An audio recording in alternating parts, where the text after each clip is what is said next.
Broadcasting from the business capital of the world, this is the Podcast Business News Network. Welcome back, everybody. Yes, we should be kind to one another. We should be kind to ourselves. We're going to look at that today through many different lenses, but also when does that kindness turn into manipulation? Don't ever want to go there. She is somebody that helps people with many different modalities have these spiritual realizations, move their lives forward. She's just wonderful on different platforms that she offers, and she's back with us. I like to call her ME, also known as MaryElizabeth, and she's our professional of the year. Welcome. How you doing? I am fabulous. Thank you. It's so nice to see you again. You too. You too. And you're the founder of the Inner Self LLC.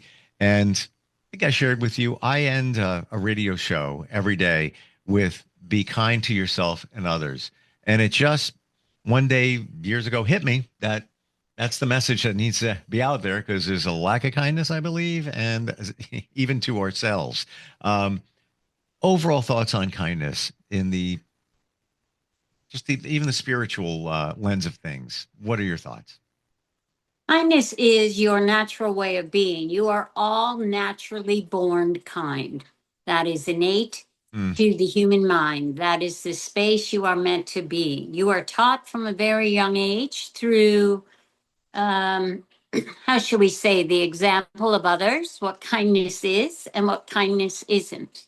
It's the choice you make. It's really the only free will choice you have. Who am I going to be in this moment in time? Am I going to allow kindness and integrity to lead, or am I going to choose manipulation, you see? And some can say they're being kind, but they're using their kindness to get others to shift their perspective, shift their mind to do what they want them to do. That isn't necessarily of the utmost integrity. So kindness and integrity go hand in hand. Why do, and before I even get to that, it's my belief that when two babies are born, assuming they're healthy, doesn't even matter what culture they're from, what language they speak, they're equal. So like literally a clean slate. There's been nothing pressed upon them in terms of, yes, there's some genetics there for sure, but just overall, it's a clean slate. And then life takes place. Even as children, they learn things, they interpret things in a certain way, form an opinion, and then life begins and then they become adults. What happens to kindness? Where does it derail along the way? Why aren't we just kind to each other? Why aren't we just nice to each other? Because we're not always nice to ourselves. That's where kindness derails. That's where kindness derails. When you can be kind to yourself, it's easier to be kind to another. When you, as we've said previously, when you can love yourself, you can love other. But when there is a moment of judgment coming through, kindness loses ground, you see. It slips into the background because judgment is the key to allowing yourself to see, am I going to be kind and stand in my integrity, or am I going to manipulate what I think of myself or what I think of others through the lens that society is teaching me? And society could be your parents, your friends, people around you. You speak of babies being born equal. That is absolutely true. And if you watch two children playing, there is no disruption based on how they look when they are little children. That changes as they grow because it is a learned behavior to judge another that is different than you. That's exactly the visual, MaryElizabeth, I had. And there's, you see those videos pop up from time to time, and they're super cute, where you see two babies, two children, small children from different races, and they don't know what color they are. It doesn't even matter. They're just having fun together. They're just playing together. Great point you bring up in that, and I believe hurt people hurt people. Exactly. So that belief transcends to why we're not kind to others, because we're not kind to ourselves, and we don't even realize it, and we're not being kind. We don't see it any other way most of the time because we're just operating on, past programs, subconscious, however you want to phrase it. How do you make that shift, that intentional, genuine shift to being kind? You have to begin with yourself. You have to begin with how you speak to yourself when you look in the mirror. You have to begin with how you judge yourself, so to speak, as you are doing things. I mean, you used to have an expression that she would say often, and it would, if something didn't go the way she wanted to do, she would say, "Well, that is stupid." No, it wasn't. It just didn't go the way you wanted it to. But that's a judgment. So anytime you hear yourself judging your own actions, your own thoughts, you need to stop and say, again, this is where Fred comes into play. It's just a programming. You are programmed to. So you have to program yourself to be kind to the person you see in the mirror, to the person that is the creator of your life, because you are that creator, you are that person. So if you are allowing the manipulation of the lies that you have told yourself, that you have taken on as yours, because the majority of children will mimic their parents, you see. The majority of children take on the energy of a parent's insecurity. It's not a conscious action, it's just what is. So it has to be caught at a young age. And that's a simple thing. When, interestingly enough, when a child is upset, sit with them and say, okay, let's take a moment to breathe. And again, no matter how old a child is, you can get them to breathe with you. You understand? Even a little baby who is upset, if you are doing breathing techniques in front of them, they will mimic that energy. And when you are in breath, you are in the now. And in the now, judgment cannot be. Do you understand that? Judgment cannot be. So then you address in that moment what it is am I feeling? Why am I feeling insecure? Why am I feeling threatened? What triggered my reaction? The majority of time when one looks in the mirror and makes a face or says something unkind, it's simply a learned behavior. It's not even what they believe in that moment. It's just an automatic. As we have said previously, you must shift your mindset. You must live in the awareness of the now moment. Do you understand? Completely. Because the now moment is beautiful. There's no judgment. Just slice the second right here. That was great. Or the next one that's about to come here. But don't think about the past. Don't think about the future. And it's so true, even depending on how you were raised, even your age, because it was if you're a certain age, let's say you're a boomer, it was a different time back when you were a kid and people had opinions on other people and races. A lot of that has gone away. However, back then, different time, and you still internalized it. You were still programmed. And I'm not throwing any parents under the bus or relatives or anything like that, but that's what happened. You heard these things. Because they were taught. That's what they were taught. Right. Racism is taught. Seeing the difference, you've all seen, as you said, the clips of the two little boys. One is white, one is black. They think of each other as twins. Yeah. They don't see the difference. There is no difference, you see. They don't see it because it does not exist. They are taught as they grow. Racism is not a natural response. It's a manipulation. It's a feeling of insecurity when faced with something different than me. And that is where all issues stem, you see. When people feel insecure with something that is unfamiliar to them. Manipulation. let's talk about that. So we talked about Mhm. kindness versus manipulation or related to. You just used that word, so you just opened the door. So let's talk about it. How do you define it? Manipulation is a lie. That's the easiest way to define it. Manipulation is a lie. You are using facts, you are using opinions, you are using situations to create an energy that allows another to follow your lead without questioning. Do you understand what we mean by that? There is a space in time where each of you go into your mind and think about what is being said to you. But when one of the phrases that is prevalent right now is gaslighting. Mhm. When you hit a space of objection, you push through in a manner that may not be 100% true. When all you have to say when you get an objection is, I see your point. Let's discuss that.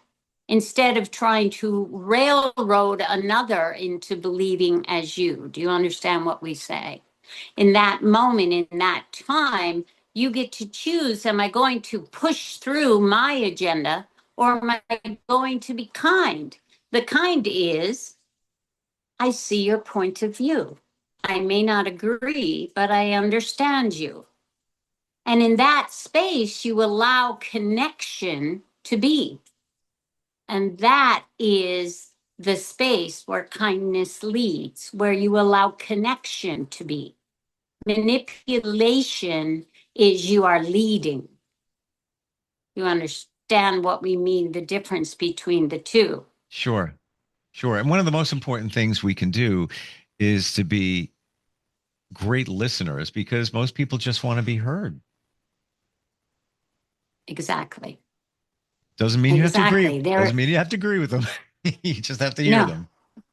yes, you don't have to agree because that is the amazing thing about being a human being. You get to choose your thoughts, you get to choose your energy. But when you are in a situation where another is not listening or you are not listening, where you are just thinking about the next thing you are going to say, you are not allowing connection to be. You are not allowing even a kindness to yourself because there's always an opportunity to learn from another, even if they do not communicate in an avenue or in a means that you would agree. There's always a seed of knowledge that is being planted, you see. And when that seed of knowledge comes through, if you are just pushing your agenda forward, you are missing an opportunity to become more and more in your humanity. Well, so So many of us, manipulate, go. I'm sorry, we have the internet sputtered a little bit. So many of us get into these political conversations and then try to manipulate the conversation in a certain way because of our beliefs. And it's perfectly fine. Everybody has their own thoughts, beliefs. But how wonderful it might be if you just say to the other person after they share their belief about something, be it political, whatever, just say, it's an interesting point. I'm going to go get a cup of coffee. Just leave it be. It's it. You don't say anything more than that. So many of us have to engage. Well, this is what I think, and I don't know about you. And well, just walk away. It's good. We're good. Heard you out. That's The point is, you made your point. Interesting. I'll be on the other side over there. Exactly. You don't have to agree. You don't have to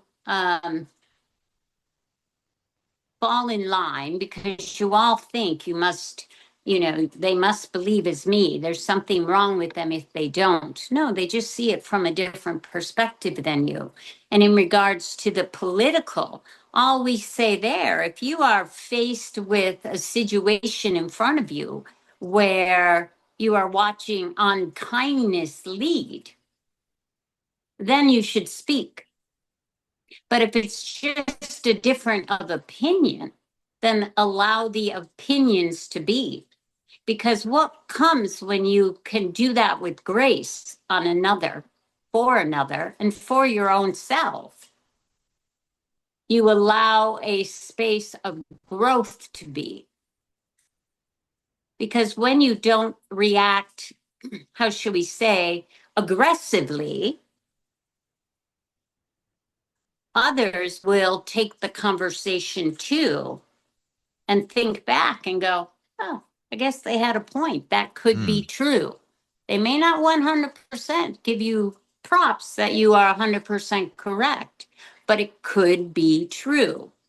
And when you can embrace the could be of another's opinion, you open a door of connection and moving forward that previously did not exist. You use the word grace. How do you define that? Kindness. Okay. That's the easiest way to put that. Grace is coming from a point of kindness and a forgiveness of self. Let me say that to you. A forgiveness of self for having a disruptive point of view. That's why we say give others grace, because it's really giving yourself grace for being triggered, for feeling the insecurity. It's from that space. Really can't give another anything except love. Grace is for you. When I picture the word grace, I also see the word integrity kind of fly in there. Are they connected? What do you think? Did you hear, as we said, kindness and integrity go hand in hand? Like I said, the internet sputters a little bit. Sorry, kindness and integrity go hand in hand. Yeah. Yeah. And that's so if grace is kindness, it is the same.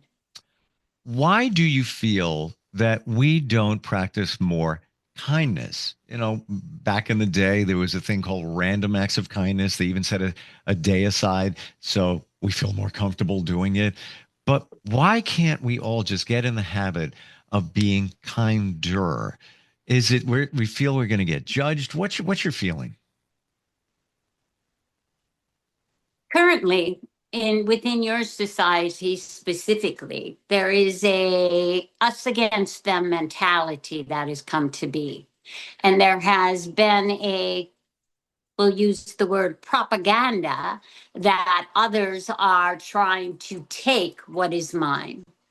And it has become this space of energy where humanity has been left behind. And what we mean by that is the space of kindness and integrity has been pushed aside to ensure that I get what I need. I get what I need. Well, here's a guarantee. You will always get what you need when you allow kindness to be. You will always get what you need when you allow integrity to lead. It is in that space of forgetting others and becoming to a space of manipulation, because if kindness is not leading, you are manipulating. You are living in the space of fear and lie. So when you choose to see that they are taking from me, then it becomes a bitter, how should we say, push and pull between human beings. If you really open your eyes, kindness exists everywhere you are. If you walk down the streets of New York, you can see those who are being kind. They exist. They smile as you walk by. They acknowledge the homeless on the side of the street. They bring acts of kindness for simple things. They open the door for the next person coming through. Those are all acts of kindness. They're just not publicized as you'd like them to be. Your society focuses on the energy that permeates the us against them mentality. But that, in truth, is not the majority.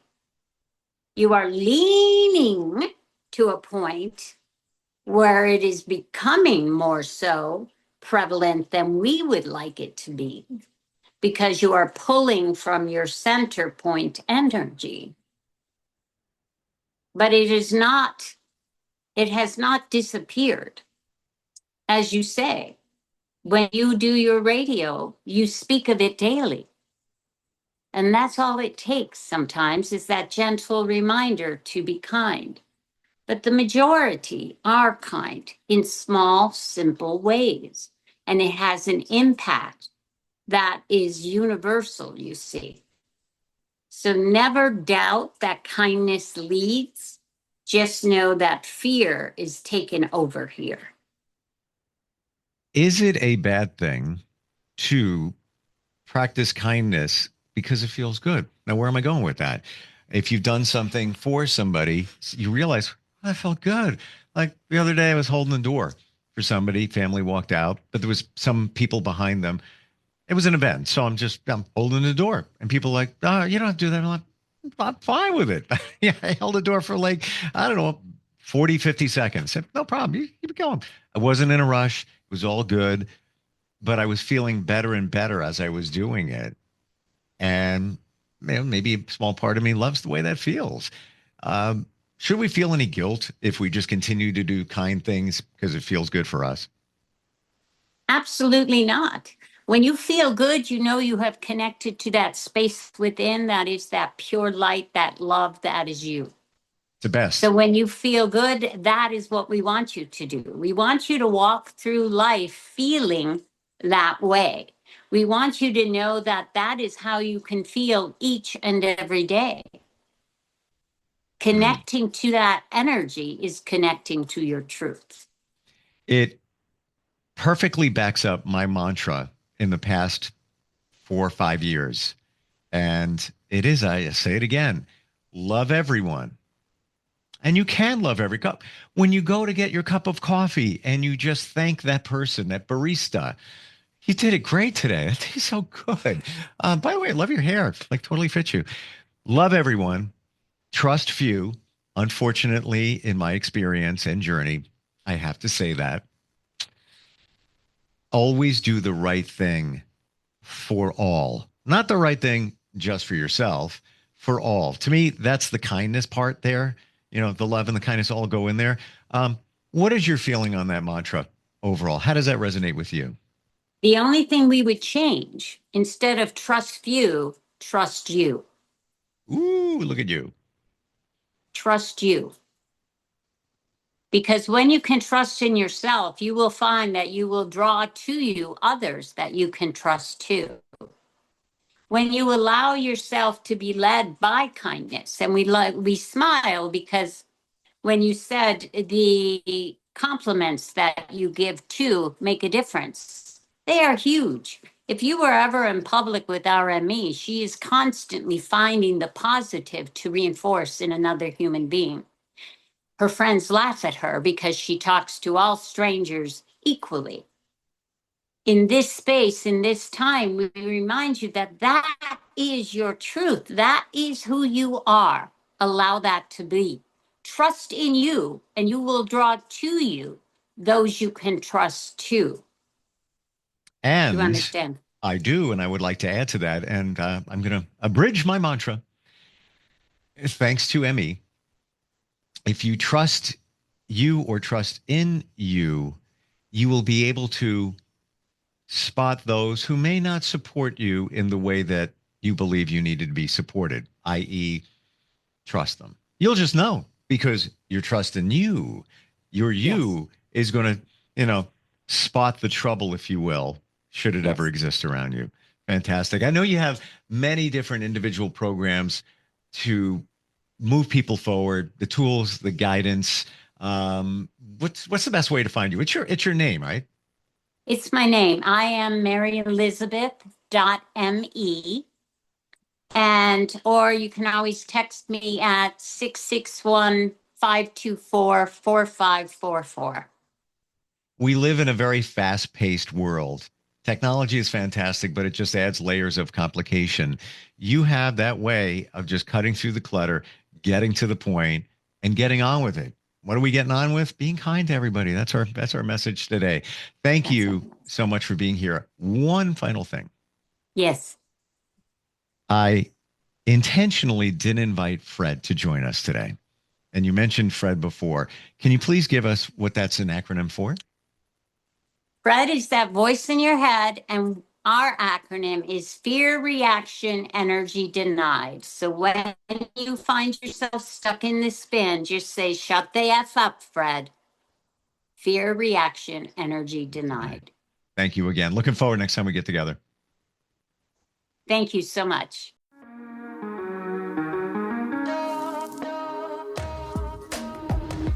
Broadcasting from the business capital of the world, this is the Podcast Business News Network.